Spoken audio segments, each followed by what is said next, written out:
Assalamualaikum warahmatullahi wabarakatuh. Kembali lagi dengan saya Aprilia Mardianese. Nah, kali ini saya akan menyampaikan materi tentang ekosistem.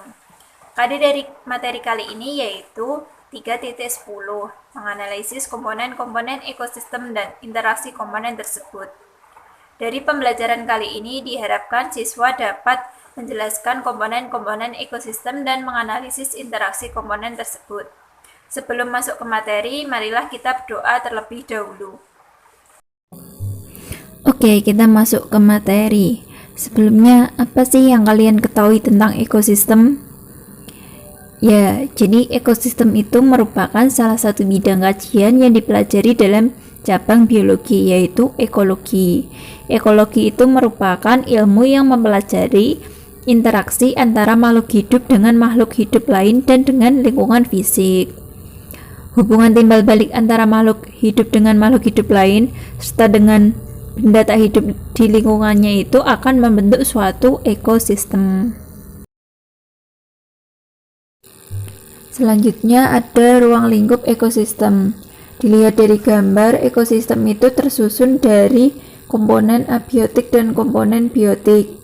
Komponen biotik sendiri terdiri dari produsen, konsumen, dekomposer, dan detritivor. Konsumen ini akan membentuk rantai makanan. Rantai makanan itu akan membentuk jaring-jaring makanan. Dari rantai makanan itu akan menentukan aliran energi dan daur materi. Daur materi ini berupa daur biogeokimia. Setiap makhluk hidup yang hidup di suatu lingkungan akan berinteraksi dengan lingkungannya tersebut. Interaksi terjadi baik dengan makhluk hidup lain maupun dengan benda yang ada di sekitarnya. Jenis interaksinya dapat dalam hal mendapatkan makanan, suhu yang tepat untuk hidup, atau mendapatkan pasangan untuk berkembang biak. Makhluk hidup dan lingkungan fisiknya selalu saling berkaitan dan tidak dapat dipisahkan satu sama lainnya. Masing-masing secara terus-menerus berpengaruh terhadap yang lain. Kemudian ada komponen-komponen ekosistem. Ekosistem terdiri atas dua komponen utama, yaitu komponen biotik dan komponen abiotik.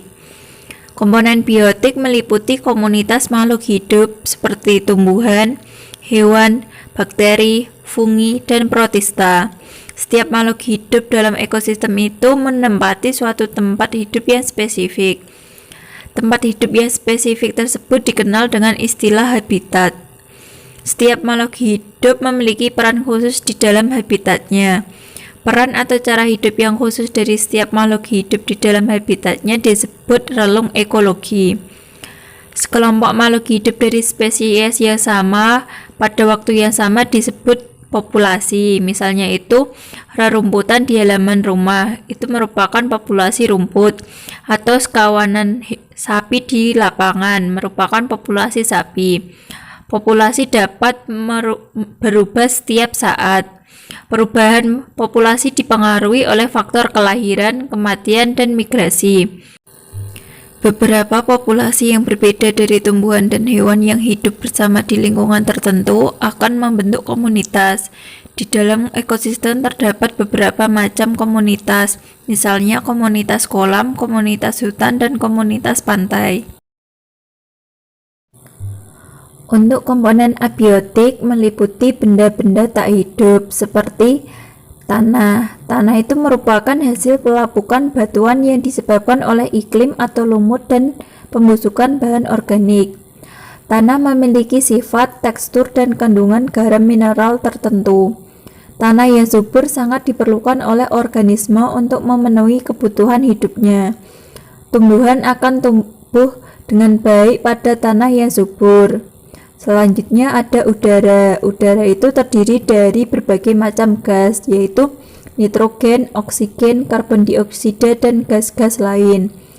Nitrogen diperlukan makhluk hidup untuk membentuk protein. Oksigen digunakan makhluk hidup untuk bernafas. Karbon dioksida diperlukan tumbuhan untuk fotosintesis. Lalu ada garam-garam mineral. Garam-garam mineral antara lain ion-ion nitrogen, fosfat, sulfur, kalsium, dan natrium. Komposisi garam mineral tertentu menentukan sifat tanah dan air. Contohnya, kandungan ion-ion hidrogen menentukan tingkat keasaman, sedangkan kandungan ion natrium dan klorida di air menentukan tingkat salinitas. Tumbuhan mengambil garam-garam mineral dari tanah dan air untuk proses fotosintesis. Kemudian ada cahaya. Cahaya merupakan salah satu energi yang bersumber dari radiasi matahari. Cahaya matahari terdiri dari beberapa macam panjang gelombang. Jenis panjang gelombang, intensitas cahaya, dan lama penyinaran matahari berperan dalam kehidupan organisme. Misalnya, tumbuhan memerlukan cahaya matahari dengan panjang gelombang tertentu untuk proses fotosintesis. Lalu ada air. Air terdiri dari molekul-molekul H2O. Air dapat berbentuk padat, cair, dan gas. Di alam, air dapat berbentuk padat, misalnya es dan kristal es atau salju, serta berbentuk gas berupa uap air. Dalam kehidupan, air sangat diperlukan oleh makhluk hidup karena sebagian besar tubuhnya mengandung air. Pokok bahasan selanjutnya yaitu interaksi makhluk hidup dengan lingkungannya. Antara makhluk hidup yang satu dengan yang lain terjadi hubungan, baik antara sesama spesies maupun antar spesies, baik antara komponen biotik maupun antara komponen abiotik. Hubungan timbal balik dikenal pula dengan istilah interaksi. Dalam bagian ini akan dibahas mengenai interaksi antar individu, antar populasi, antar komunitas, dan faktor biotik dan interaksi antar ekosistem.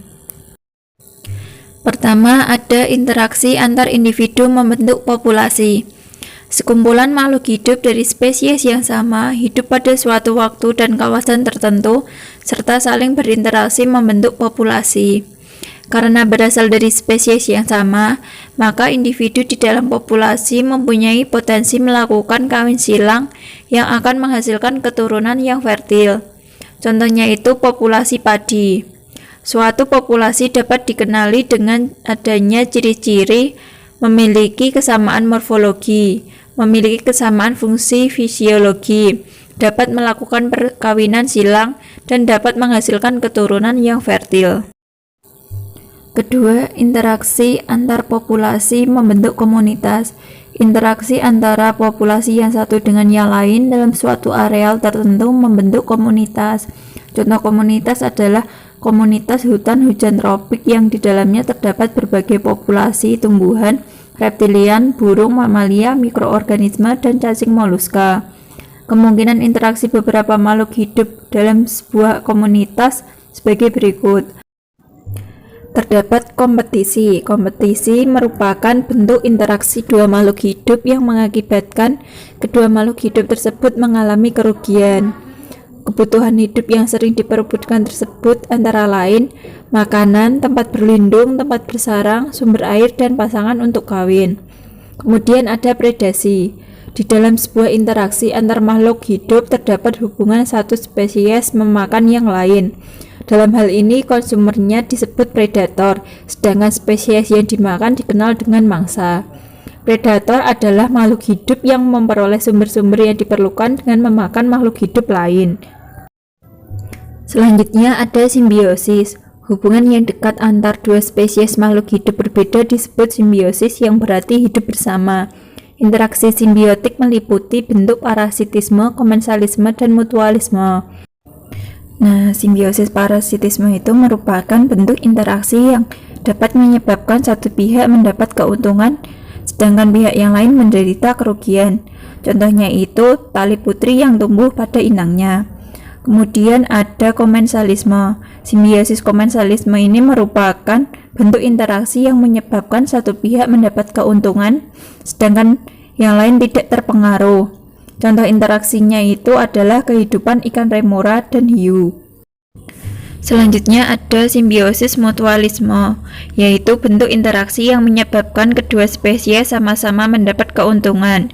Contohnya itu pada proses penyerbukan bunga yang dibantu oleh beberapa serangga khusus, misalnya itu kupu-kupu. Yang ketiga ada interaksi antara komunitas dengan komponen abiotik membentuk ekosistem. Interaksi antara komunitas dengan faktor abiotik membentuk suatu sistem yang dikenal sebagai lingkungan atau ekosistem.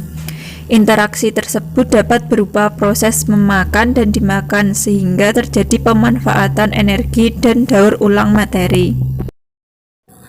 Keempat, ada interaksi antar ekosistem membentuk biosfer.